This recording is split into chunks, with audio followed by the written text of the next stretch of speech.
नेरळ जिल्हा परिषदेच्या प्रचारानिमित्त शेलू ग्रामपंचायतीमध्ये होत असलेल्या या कॉर्नर सभेसाठी उपस्थित असलेले या नेरळ जिल्हा परिषदचे अधिकृत उमेदवार सौ सुनीता रोहिदास मोरे, त्याचप्रमाणे दामटगडामधील उभे असलेले अधिकृत उमेदवार आमचे मित्र महेश लक्ष्मण खारेक, आणि आपल्याला ज्यांनी चांगल्या पद्धतीने संबोधित केलं ते राष्ट्रवादी काँग्रेस पार्टीचे जिल्ह्याचे संघटक पंकजी पाटील, व्यासपीठावर उपस्थित असलेले उद्धव बाळासाहेब ठाकरे शिवसेनेचे ज्येष्ठ नेते रोहिदादा मोरे, प्रथमेशजी मोरे, वांगणी गावामधील आमचे नातेवाईक चंद्रकांत दादा कडव, व्यासपीठावर उपस्थित असलेले ऍडव्होकेट अल्पेशजी तराळे, नेरळ शहर प्रमुख बंडूजी क्षीरसागर, संतोषजी सारंग, या पंचायत समिती वॉर्डचे आमचे राष्ट्रवादी काँग्रेस पार्टीचे अध्यक्ष चंद्रकांत दादा मस्ते, जयराम दादा मस्ते, समीर, अक्षय, नरेश दादा, दीपक, सर्वच प्रमुख कार्यकर्ते आणि ज्यांनी खऱ्या अर्थाने या बैठकीचं कॉर्नर सभेचं आयोजन केलं ते आमचे मंगल दादा असतील, रमेश असेल, सुरेश असतील, लालू असेल, सगळ्यांची नावं पाडत माझी. त्या गावातल्या माझ्या महिला भगिनी असतील, सर्व कार्यकर्ते असतील, हे सर्व मंडळीने आज ही खऱ्या अर्थाने कॉर्नर सभा आयोजित केलेली आहे. पंकजी, तुम्ही सांगितलं या ग्रामपंचायतीची ही कॉर्नर सभा नाहीये. त्या ग्रामपंचायतीमध्ये शेलू असेल, बांदिवली असेल, बेडजगावचे 6 वाड्या असतील, तुमचं केबिकी नगर असेल, अशी ही मोठी प्रशस्त अशी ग्रामपंचायत आहे. त्याच्यात 30% भागाची ही कॉर्नर सभा आहे आणि त्याची उपस्थिती बघितल्यावर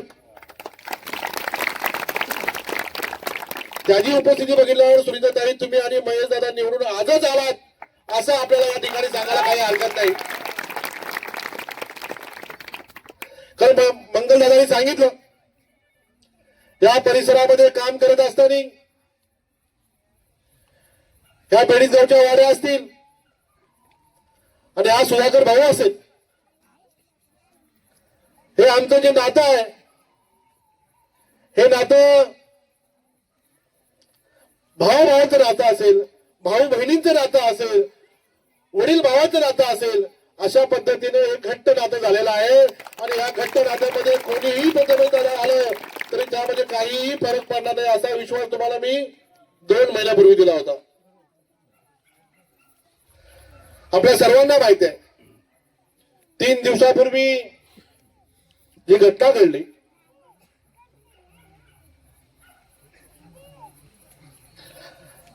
आपले सर्वांचेच नेते आणि राष्ट्रवादी काँग्रेस पार्टीचे कुटुंब प्रमुख, या महाराष्ट्राचे लाडके उपमुख्यमंत्री आदरणीय दादा यांच्यावर या विमान अपघातामध्ये जी घटना घडली आणि त्या घटनेमध्ये आमच्या सर्वांच्यावर जो आज प्रसंग ओढवलाय, खऱ्या अर्थाने 2-3 दिवस बाहेर निघण्याची सुद्धा इच्छा नव्हती. मला वाटतं ही निवडणूक जर नसती तर महिनाभर का बाहेर निघता आलं नसतं. अशी परिस्थिती महाराष्ट्रामधील सर्व राष्ट्रवादी काँग्रेस पार्टीच्या सर्व कार्यकर्त्यांच्या मनावर बेतलेली आहे. आमच्या डोक्यावरचं छत्र हरपलं असं आम्हाला वाटायला लागले.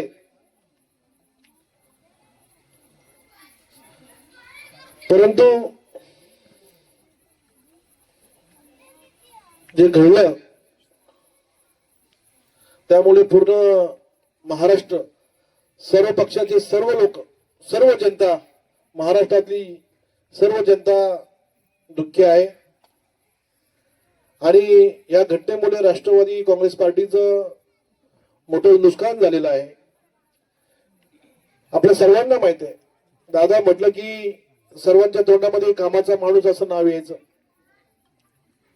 दादांच्याकडे गेलेला माणूस तो कुठल्या पक्षाचा आहे, तो कुठल्या समाजाचा आहे, तो श्रीमंत आहे का गरीब आहे, हे कधी दादांनी बघितलं नाही, विचारलं नाही. असा माणूस आपल्या महाराष्ट्रामध्ये निघून गेला. पुन्हा आपल्याला महाराष्ट्रामध्ये अजित दादांसारखा दादा होणं शक्य नाही. मला वाटतं महाराष्ट्रामधील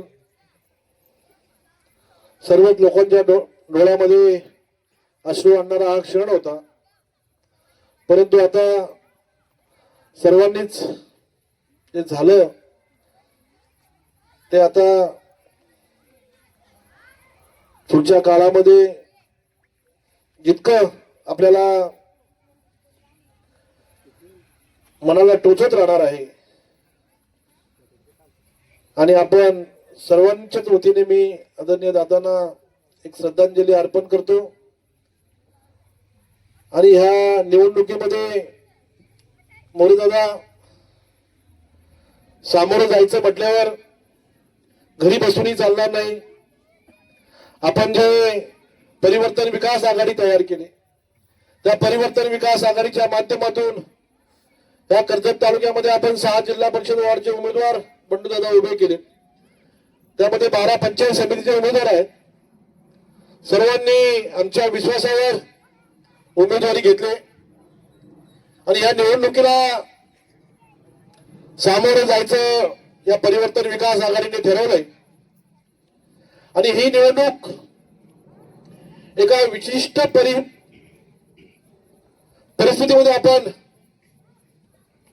सामोरे जातोय. पण एखाद्या विकृतीच्या विरुद्ध ही निवडणूक आहे हे आपल्या सर्व कर्जत तालुक्यातील जनतेला माहिती आहे. ही कर्जत तालुक्यामध्ये जी विकृती आली, खऱ्या अर्थाने या विकृतीला संपवल्याशिवाय कर्जत तालुक्याला कराडे साहेब सुख मिळणार नाही, हे सुद्धा आपल्याला या ठिकाणी आज मी सांगेन.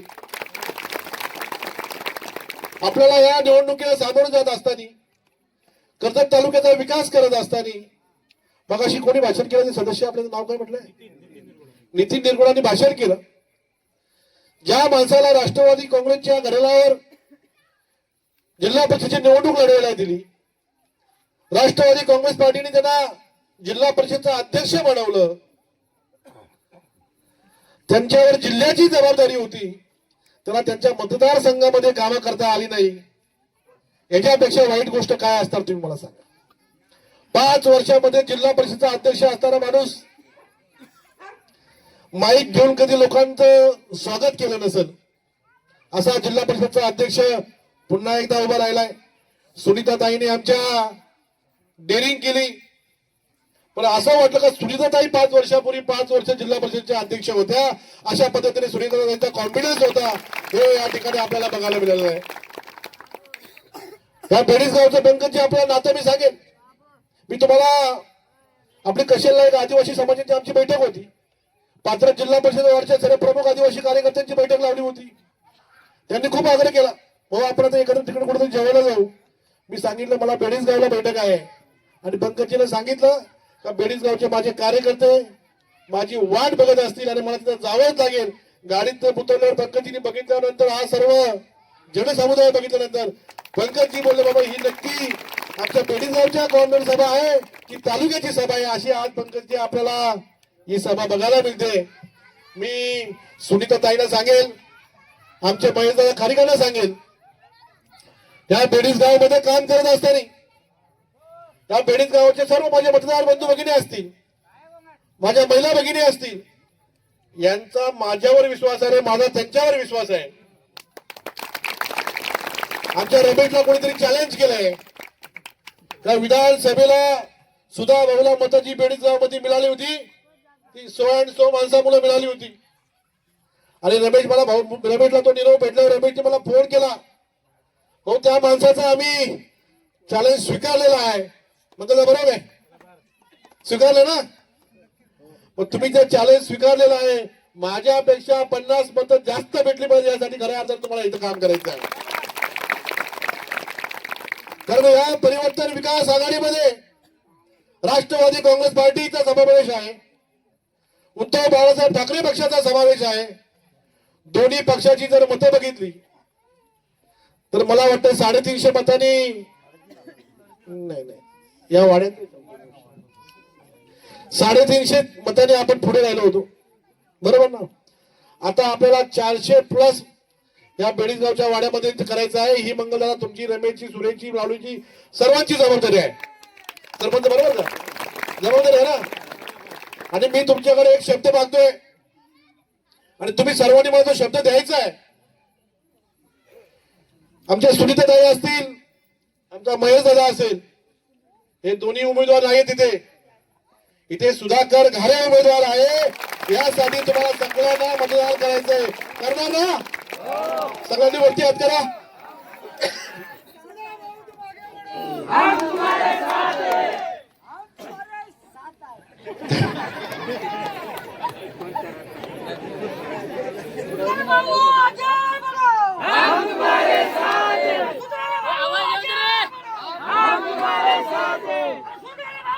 बस चला.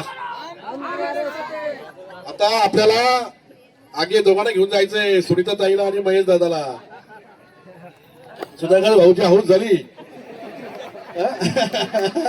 खरं म्हणा ना, बरोबर ना. त्याला आता 3 वर्ष धावायला लागेल आपल्याला. तर तुम्ही मला शब्द दिलाय, मी आज दोन्ही उमेदवारांना सांगतोय का बेडगाव मध्ये होणारं जे मतदार असेल त्या मतदाराच्या 80% मतदान आपल्या परिवर्तन विकास आघाडीला होईल ना. आणि 80% मतदान घेऊन तुम्ही इथला लीड कोणाला कुठेच तोडता येणार नाही असा मी आपल्याला शब्द देतो. बेडगाव असेल, माझं दामाद असेल, ममदापूर असेल, नेरळ असेल, मला तू घाबरतोस, घाबरायचं नाही.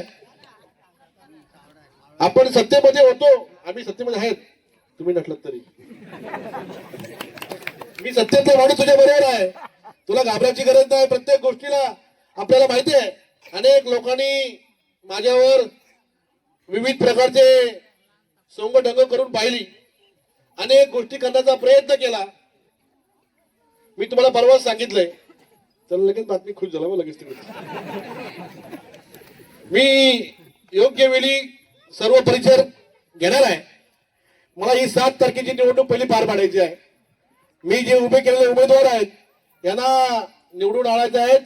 कर्जत मध्ये मला 0-6 असा ऍव्हरेज ठेवायचा आहे. 0-6 साईच्या 6 सीट आपल्या परिवर्तन विकास आघाडीच्या आल्या पाहिजेत. यासाठी मी प्रामाणिकपणे प्रयत्न करतोय आणि मला विश्वास आहे का मला या तालुक्यामधला जो आदिवासी बांधव आहे, मला बेडगाव बसून लागला, तो कलमच्या कोपऱ्यापासून लागला, तो खांडपच्या कोपऱ्यापासून लागला, तर आमच्या डोण्यापासून आमची स्टेशन टाकोरवाडीपासून तो डायरेक्ट पलंदरी तरवलीपर्यंत जो आदिवासी समाज आहे तो सुधाकर घारेंच्यावर प्रेम करणारा आदिवासी समाज आहे. हे सुद्धा आपल्याला या ठिकाणी मी आज सांगेन. आपल्या सर्वांना माहिती आहे, काम करत असताना, विकास करत असताना अनेक माझ्या आदिवासी बांधवांचे प्रसंग आले असतील, अडचणी आल्या असतील. 10 वर्ष ह्या तालुक्यामधला आमदार, या मतदारसंघामध्ये मी आमदार आहे असं लोकांना मी सांगत असतो. पण जेव्हा खऱ्या अर्थाने पाणी टंचाई असते, या परिसरामध्ये, खांडस कळम परिसरामध्ये पाणी टंचाई असते, तेव्हा त्यांना पाणी देण्याचं काम कोण करत असेल तर राष्ट्रवादी काँग्रेस पार्टी आणि सुधाकर घारे करत असतो. हे सुद्धा आपल्याला माहिती आहे. मी तुम्हाला पाणी देतो म्हणजे उपकार करतो असं नाही, ते माझं कर्तव्य आहे. कारण तुमचं माझ्यावर जितकं प्रेम आहे ते प्रेम मला आपोआपच खेचून देतं. मी तुम्हाला सध्या टेम्पररी पाणी देतोय, पण जेव्हा मला तुम्ही खरंच मनापासून चांगली खुर्ची द्याल ना, तेव्हा तुम्हाला परमनंट स्वरूपाचं पाणी कसं कायम स्वरूपी राहील यासाठी सुद्धा आम्ही नक्की प्रयत्न करणार आहोत. आज आमची सुनीताताई जिल्हा परिषदेमध्ये जाईल, आमचा महेश दादा खाली पंचायत समितीमध्ये जाईल. अनेक विकास कामं आपल्याला आणायचे आहेत. आपल्याला माहिती आहे देश स्वतंत्र होऊन 76 वर्ष झाली. या 76 वर्षामध्ये अनेक आमदार खासदार होऊन गेली. या वाघिणीच्या वाडीला आजपर्यंत रस्ता नव्हता. या वाघिणीच्या वाडीला आजपर्यंत रस्ता नव्हता. याला 3-2चा प्रस्ताव करून त्या वाघिणीच्या वाडीचा रस्ता करण्याचं काम सुधाकर घरेंनी केलंय, हे सुद्धा मी अभिमानाने सांगेन. आणि आता रस्त्याचा आपण प्रस्ताव पास करून घेतला, रस्त्याचा आपण खोदाई करून घेतली, रस्त्याची मार्किंग करून घेतली. आता फक्त आपल्याला त्याच्यावर कॉन्क्रीट किंवा डांबर टाकायचे आहे आणि आपल्या गाड्यावरती न्यायचे आहेत. हेच लालू आपला बाकी आहे. हे सुद्धा आपल्याला पाऊस पडायच्या आधी होऊन जाईल असाही शब्द आपल्याला देतो. मी मागच्या वेळी आमच्या पाहुण्यांच्याकडे आलो होतो, वांगणीला आलो होतो. वांगणीची घरी जाताना मला आमच्या वांगणीच्या वाडीच्या मुलाने अडवलं. मला वाटतं कुठं ते हॉटेल डॉल्फिन स्कूल का कुठलं स्कूल आहे तिथं, डॉल्फिन मध्ये डॉल्फिन स्कूलचे भाऊ आमच्याकडे पाण्याची काही व्यवस्था नाहीये. भाऊ आमच्या महिलांना पाण्याची इतकी मोठी अडचण आहे का आम्हाला एक हंड्यासाठी 5-5 किलोमीटर जावं लागतंय. मी त्याला विचारलं आपल्याला काय करावं लागेल. त्यांनी सांगितलं आपल्याला खाली बोरिंग मारायला लागेल आणि वरती पाईपलाईन न्यायला लागेल. म्हणून त्याला किती खर्च आहे ते सांगितलं, इतका खर्च आहे. म्हणून जा लगेच काम सुरू करा. दुसऱ्या दिवशी काम सुरू केलं आणि चौथ्या दिवशी आपण वाघिणीच्या वाडीला पाणी बंद करायला दिलं. बरोबर ना. म्हणजे आपलं नातं जे आहे ते, मी तुमचा नेता नाही, तुम्ही माझे कार्यकर्ते नाहीत. मी तुम्हाला आधीच सांगितलं आपण भाऊ बहिणी आहेत. तुम्ही माझ्या बहिणी आहेत, मी तुमचा भाऊ आहे आणि भाऊ भाऊ आहेत. म्हणजे असं नातं या बेडीसगावच्या वाड्यांमध्ये आपलं झालेलं आहे. म्हणून मी आपल्याला इथं बैठक घ्यायची पण गरज होती, पण आमच्या बाळाचा आग्रह होता की भाऊ आपल्याला बेडीसगावमध्ये प्रचाराला जायचं, तुम्ही आलं पाहिजे. मी बालाला बोललो, बाला बेडीसगावच्या प्रश्न तू डोक्यात काढून टाक.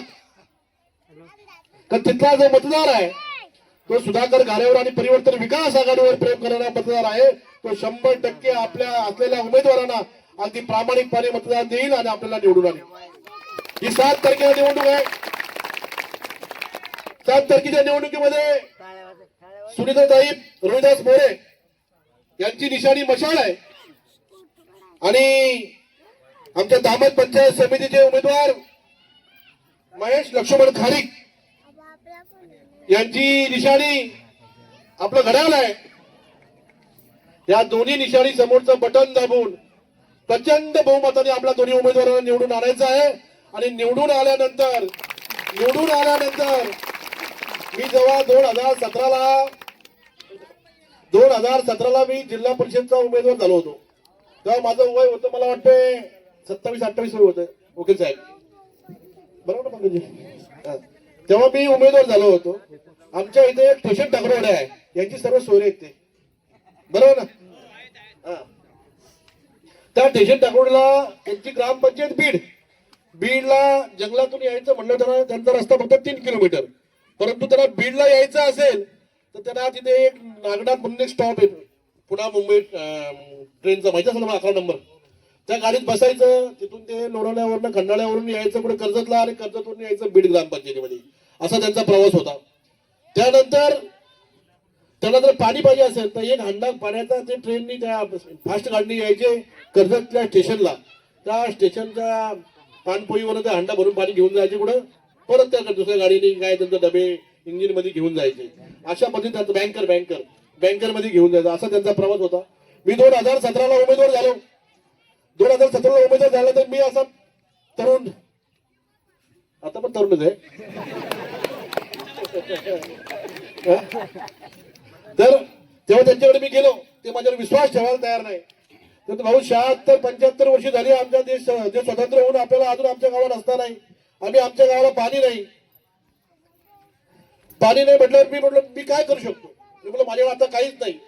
तुम्ही जर मला मदत दिली तर माझ्या निवडणुकीच्या नंतर मी जर विजय झालो तर पहिलं गाव काय असेल तर तुमचा गाव दत्तक घेईल आणि तुमच्या गावाचा सर्व विकास करेल. त्यांनी सांगितलं तुमचा विश्वास कसा ठेवायचा. तर अनेक आमदार आले, अनेक खासदार आले, वकील साहेब, ते आम्हाला अनेक वेळा शब्द दिला का आम्ही तुमचा रस्ता करू, पाणी देऊ, पण आम्हाला 75 वर्षात कोणी काही देऊ शकलं नाही, तुम्ही कसं का देणार? मी बोललो माझ्याकडे शब्दाशिवाय दुसरं काहीच नाही. मी त्यांच्याकडे 2-2.5 तास रात्रभर बसलो. अशा सर्व माझ्या महिला भगिनींना बसवल्या, त्याला समजून सांगितलं तुम्ही सर्वांना संधी दिली, एक संधी फक्त मला देऊन बघा, एकच संधी मला द्या. त्यांनी सांगितलं भाऊ ठीक आहे, आता आमचा काही विश्वास नाहीये, फक्त आमच्यासाठी तुम्ही एक कराल काय? जर तुम्ही निवडून आलात तर तुम्ही पहिला रॅली काढायला आमच्या स्टेशन ठाकरवाडीमध्ये यायचं. मग स्टेशन ठाकरवाडी जायचं असेल तर कसं परत स्टेशनला जायचं, त्या बँकेमध्ये बसायचं, तिथनं उड्या मारायच्या, परत गावात जायचं, अशी परिस्थिती. आणि त्या लोकांनी माझ्यावर विश्वास टाकला. ते ठरवलं का बाबा सुधाकर घालेला मतदान करायचं. त्या गावामध्ये मला वाटतं 450च्या आसपास मतदान होतं. 337 मतदान मला झालं, त्यातलं 5-7 मतं अशी फुकट झाली. परंतु जेव्हा आपण एखाद्या मतदारांच्या मध्ये प्रचाराला जातो, पत्रकार जरा थोडस बंद केलं बरं होईल. आम्ही त्याला बोलवलं 2 दिवस, तुला कसं करायचं आपल्या मतदाराचं, आपण जे करतो काही चहा पाणी कसं करायचं, मी सो अँड सो केलं, तर उठून केले. अरे बोला काही कमी झालं वाटतं, मी अजून केलं, अजून राग आला त्यांना. बोला अजून तुम्ही सांगा ते मी करायला तयार आहे. भाऊ आम्ही तुम्हाला शब्द दिला, आम्ही ठाकूर समाजाचे आहेत, आम्ही तुमच्या कुठल्या वस्तूला किंवा तुमच्या कशा वस्तूला हात लावणार नाही, आम्हाला फक्त 200 रुपये द्या. माझ्याकडे 200 रुपये घेऊन गेले. हे निवडून आले तुम्हाला पेढे आणण्यासाठी आम्ही घेऊन जातोय, आणि 200 रुपयात मला 450 मतं देणारी ठाकरवाडी कुठली असेल तर ती स्टेशन ठाकरवाडी. आणि तेव्हा पण मला वाटतं 21 तारखेला निवडणूक होती, 23 तारखेला निकाल लागला. माझा त्यात विजय झाला. मी संध्याकाळी 5च्या बँकरनी दिलेला शब्द पाळण्यासाठी तिथे हजर झालो. परंतु तिथे हजर झाले वकील साहेब, त्या गावामध्ये इतकं स्वच्छ गाव, प्रत्येकाच्या घरासमोर अंगण, सुन्यानी सर्वांनी रांगोळ्या काढलेल्या. मी त्या बँकर मधून खाली उडी मारल्यानंतर माझा बेंजू लावला, माझ्या लग्नात पण माझी कोणी वरात नव्हती काढली एवढी मोठी, इतकी मोठी वरात माझी त्या गावामध्ये काढली. एक मला वाटते पोतं भरून शाल, नारळ आणि ते काय तुमचं अजून काय हार, इतका मोठा स्वागत मला त्या गावाने केला. आज त्या गावामध्ये चांगल्या पद्धतीचा मी 3 दोनचा फरेजचा रस्ता मंजूर करून रस्ता करून दिलाय, पाणी करून दिलंय. आज माथेरान नंतर जर कुठलं गाव बघण्यासारखं असेल तर ते स्टेशन ठाकरवाडी आहे. अशा पद्धतीने आपण काम करतो, आणि काम करण्यासाठी आपल्या सर्वांनाच माहिती आहे आपण अनेक कामं केली. तुमच्या आता या डोंगरपट्ट्या असतील, या डोंगरपट्टीला पाणी देण्याचं काम आपण केलंय, बरोबर ना? कोविडच्या काळामध्ये अन्नधान्य वाटप करायला गेलो होतो, तेव्हाही महिला अशा पुढे आल्या. महिलांनी सांगितलं भाऊ आम्हाला अन्नधान्य नाही दिलं चालेल, पण आम्हाला पाणी पाजावं. दुसऱ्या दिवसापासून काम सुरू केलं, दुसऱ्या दिवसापासून पाईपलाईन टाकली. आज त्या साईच्या साई वाड्यांना आपण पाणी दिलं. आपल्या मुलं म्हणजे माझ्या मुलं म्हणजे माझ्या मेहनती मुलं. आता पत्रकार मी सांगितलं असतं कसं दिलं आचारसंहितेचा भंग केला असं होईल ना. अशा पद्धतीने आपण त्या गावाचं पाणी पाजलं. त्याच पद्धतीने मी सुनीताताईने तुम्हाला सांगेल, तुम्हाला सांगेल, त्या बेडीज गावच्या वाड्यांची चिंता आपण करायची नाही. आपल्याला 100% इथलं मतदान होईलच. ते इतके कार्यकर्ते तत्पर आहेत. काल त्यांनी 2 गाड्या काढून कळम या साईडला फिरून आले. रमेश सांग रे, कुठे कुठे गेले मी सांग. हा म्हणजे त्यांचा वाढ तर आपल्या बरोबर आहेच, पण आपला दुसऱ्या पण उमेदवारांना निवडून देण्यासाठी ही लोक काम करतात. असं माझ्यावर प्रेम करणारं हे गाव आहे. म्हणून तुम्हाला काही घाबरण्याची गरज नाही. आणि मला त्यांनी आता शब्द दिलाय, मी तुमच्याकडे शब्द घेतोय, मी बिंदास राहतो. कोणी जरी आलं तरी फक्त नमस्कार करा, फक्त आपला चमत्कार यांनाच दाखवायचा आहे, हे मात्र सर्वांना लक्षात ठेवायचं आहे. चमत्कार दाखवतो मतदारामधून, तुमच्या डोक्यात दुसरं काहीतरी आपल्या लोकांना मतदान द्यायची आहेत. अशा पद्धतीने आपण चांगलं काम करावं असं मी आपल्याला सांगतो. मंगलदादा मला यायला उशीर झाला, तरी सुद्धा आपण सर्वजण अगदी मोठ्या संख्येने इथे उपस्थित झालात. मला वाटतं शेलूमध्ये सुद्धा सर्व प्रमुख कार्यकर्ते इथे उपस्थित आहेत, आणि दोन्ही उमेदवारांचा प्रचार करणारे सर्व रॅलीमधले कार्यकर्ते सुद्धा उपस्थित असतील. मी सर्वांचा मनापासून धन्यवाद देतो. सर्वांनीच अगदी 5 दिवस अगदी मनापासून काम करा. या दोन्ही उमेदवारांना अगदी प्रचंड मताने निवडून आणा. ज्या 6 जिल्हा परिषद वाढेत मंगलदादा, मंगलशेठ 6 जिल्हा परिषद वाढेत, परंतु नेरळ जिल्हा परिषद वॉर्ड माझ्यासाठी अस्तित्वाची लढाई आहे, ही तुम्ही मला जिंकून द्या. इतकंच आपल्याला सांगेल की आपण सर्वांनीच अगदी आम्हाला बोलवलं, आमचं काय थोडस वाकडं तिकडं दोन शब्द ऐकलेत आणि मला जो शब्द दिला तो शब्द घेऊन मी जातो. परत 9 तारखेला तुम्हाला भेटायला येतो. आपण माझ्या दोन्ही उमेदवारांना निवडून द्याल अशी खात्री मनाशी बाळगतो आणि माझं लावलेलं 2 शब्द थांबवतो. जय हिंद, जय परिवर्तन विकास आघाडी.